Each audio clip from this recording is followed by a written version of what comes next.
নমস্কার দর্শকবৃন্দ, আমি অ্যাস্ট্রোলজি বস ডক্টর আর শাস্ত্রী। দেখুন দর্শকবৃন্দ, বিবাহ সংক্রান্ত ব্যাপারে প্রত্যেকটি জাতক বা জাতিকার কিছু না কিছু প্রশ্ন থাকে। প্রতিদিন আমার কাছে ফোন আসে, প্রশ্ন আসে, কারণ বিবাহ হচ্ছে একটি নতুন জীবন তৈরি করে, নতুন জীবনের সূচনা করে জাতক বা জাতিকা উভয়ের ক্ষেত্রে। এবার দেখুন, এই বিবাহের ব্যাপারে কিছু গ্রহ আছে, আপনারা জানেন মাঙ্গলিক, কালসর্প, অনেক কিছু আছে, কিন্তু আমি বারবার বলছি, আবার বলছি যে সপ্তম ঘরটা হচ্ছে বিবাহ সংক্রান্ত ঘর। সপ্তম ঘর, সেভেন্থ হাউস, খুবই ইম্পর্টেন্সি রাখে, খুব গুরুত্বপূর্ণ।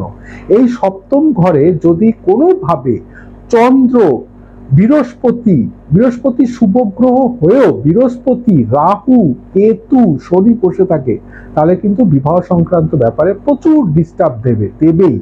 এবং চন্দ্র কিন্তু ফ্রিকিল করে দেয়, আনস্যাটিসফাইড করে দেয়। তাই অবশ্যই এরম হলে আমার সঙ্গে যোগাযোগ করবেন, প্রতিকার দিয়ে দেবো, ভালো হয়ে যাবে। নমস্কার, ধন্যবাদ।